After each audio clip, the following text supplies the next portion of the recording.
উনি একটা তার বাস্তব জীবনে একটা গল্প দ্বারা পরিপূর্ণ করবেন। আমি একটু পরিচয়টা আবার তাকে করে দিই। কোনি হাতরের প্রতিটা ঘাসের গোড়ায় গোড়ায় তার পদচিহ্ন আছে। মাইক্রোফোনটা দিচ্ছি কথা।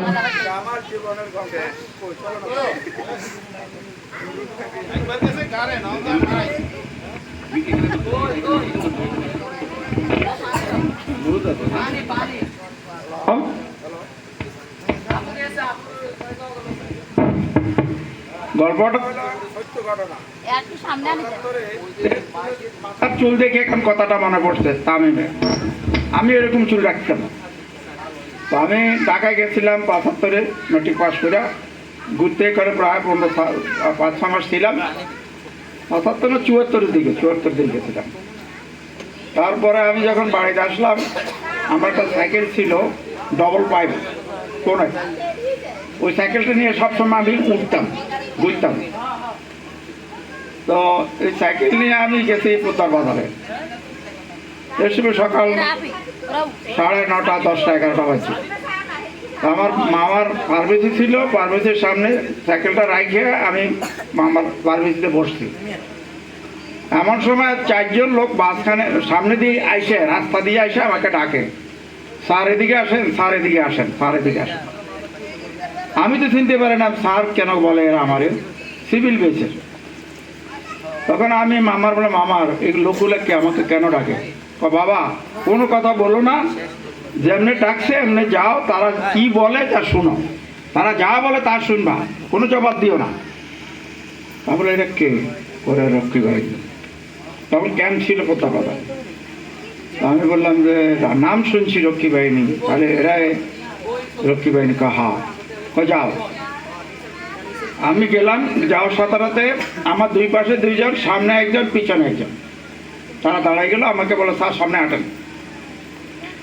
সামনে হাঁটায় নিল একটা সেলুনে। সেলুনে দেয় দেখি 2টা চেয়ার, 2জনে ওই হিন্দু 2টা ছেলে, আমার মনে হয় নন্দী গ্রামের। এরা এখনো অনেক বছর ওখানে চুল কাটা জানতাম, আমরা চুল কাটতাম ওখানে। ওই 2জনকে নামাই দিয়ে কোনো নাম সবগুলো উঠো উঠো, 2জনকে ভাগাই দিল। আর আমার বললো যে উঠো, এখানে বসো। এখন বসলাম, আর 2জনকে বলে আমার মাথা হয়েছে একজন 2জনে কাটবে। 2জনে কাটা ধরলে একজনে কয় 6 নম্বর কাটো, একজনে কয় 2 নম্বর কাটো। ওদের মধ্যে প্রাণী কথা হইতেছে। আমি কোনো কথা বলি না। ওই মামা বলছে বেশি কথা বলো না, বললে কিন্তু অবস্থা খারাপ হবে, তারা যা বলে তা করবে। কাটতে কাটতে একজনে তো আমার কান কেটে ফেলিল। 2জনে কি মাথা একটা কাটা যায়? 2টা কেটে চালাইতেছে। আর ওরা বলতেছে তাড়াতাড়ি 2 মিনিট হচ্ছে 3 মিনিট শেষ করতে হবে। এখন সমান করতেছে না, খালি কাটতেছে, খালি কাটতেছে। পরে কান যখন কাটা গেল, তখন একজনে বললো যে তুমি আর কাটো না, তুমি টিভি ধরো, রক্ত সিসি করে ওর গায়ে পড়তেছে, আমার গায়ে দিকে ভাসে যেতেছে। একদম কান টিভি ধরলো, আরো জনে কাটলো। কাটা তো আর সুন্দর হইলো না। আমি আয়নাতে দেখতেছি যে অবস্থা তো ভালো না, মাথার অবস্থা খুব খারাপ। এখন যখন এই অবস্থা হলো, এরা বাইরে গেল। এখন আমি দেখলাম, ভাই একটু সিধা করে দেন, মাথাটা সোজা করে দেন, হয় ছাঁচি সবগুলো পালাই দেন, আর না একদম লেভেল করে দেন। কয়া যাচ্ছে ঠিক আছে, আমরা দেখতেছি। তো ওরা একদম 2 নম্বরই কাটাই দিচ্ছে, ছোট কাটা, পুরো মাথা সিধা করে দিল। এই মাথা সিধা করে কোনো রকম মামার ফার্মেসিতে আসলাম, সাইকেলে উঠে মামাকে ভাগ তাড়াতাড়ি। এই ভাগেই বাড়িতে আসলাম। এই রক্ষী বাহিনীর দাগ আমার কানে এখনো আছে, এবং তারা কি অত্যাচার করতো তোমরা তো জানো না, দেখাও নেই, তোমার তো জন্ম হয় না তখন। কথা বুঝতে পারছ?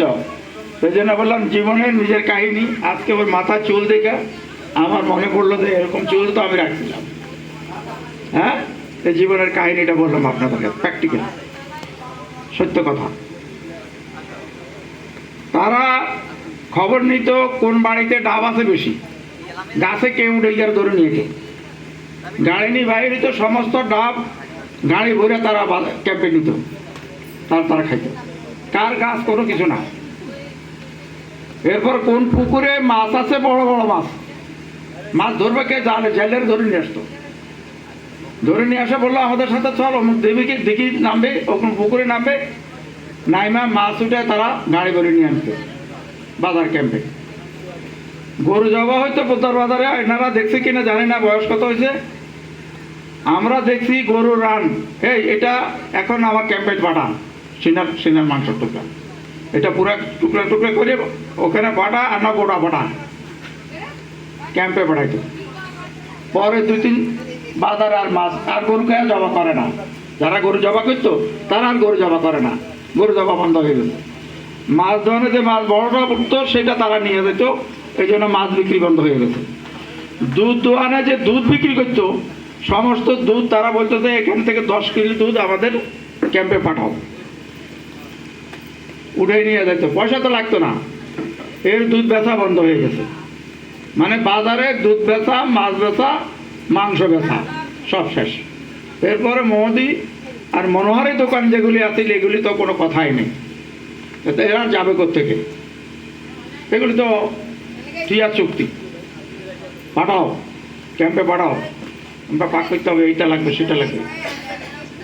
তো এইরকম অত্যাচার রক্ষী বাহিনী করে গেছে, তোমরা দেখো নাই, আমরা নিজেরা দেখছি এবং উপভোগ করছি। আমার সাথে একটা কলিগ ছিল বালিবে, সে মেট্রিক ফেল করছিল, তো সে রক্ষী বাহিনীতে গেছে। তো তার সাথে বহুত বছর পরে আমার সাথে দেখা পোতার বাজারে, ওরা হাতে ধরে আমি ওই মামার পারমিতিতে নিয়েছি, নিয়ে বললাম যে তুমি তো রক্ষী বাহিনী গেছো, হ্যাঁ। আমরা এখন কোথায় আছো? এখন পুলিশে আছো। তাহলে তখন এই অত্যাচার কি জন্য করছো তুমি? ভাই তোমার কি বলবো, যে পাওয়ার আমাদেরকে দিছে, আর্মিকেও দেওয়া হয়নি, বিডিআরকেও দেওয়া হয়নি। এই পাওয়ার যে পায়, বঙ্গবন্ধু বলছে আমরা পোষ্যপুত্র, তার পালক পুত্র, এক কথাই বলতো, সবসময় বলতো, যেখানে বক্তৃতা দিত, আমার পোষ্যপুত্র হলো রক্ষী বাহিনী, এরাই আমাকে দেখবে। তো এই রক্ষী বাহিনী এত বড় পাওয়ার আমাদেরকে দেওয়া হয়েছে, এই পাওয়ার আমরা তখন এই ব্যবহার করতাম না, কি করব? আপনাকে আমাকে উঠে নিয়ে যাইতো, 50,000 টাকা দিলে, 20,000 টাকা দিলে ছাড়ি দিবে, নাহলে আপনাকে ছাড়ি দেবে না। এত অত্যাচার করতো। কোনোখানে কিছু হলে তারা সালিশ করবে, সালিশে তাদেরকে এত টাকা দিতে হবে, না হলে হবে না, না হলে এটা ভাঙতে পারবে না, মানে তোমার ধরে চালান দিয়ে দিব। কথা বলছ? তো এই আজকে এই কথাটা মনে পড়লো, তার মাথার চুল দেখা আলহামদুলিল্লাহ বলতে পারছি। বহুদিন পরে, জানি না যদি কেউ এখানে রক্ষী বাহিনীর সাপোর্টার থাকেন, মনে কিছু নেন না, আর মাইন্ড করেন না, মাইন্ড করেন না, এটাই গান মনে করেন, জীবনের গান। ওকে, আল্লাহ হাফেজ।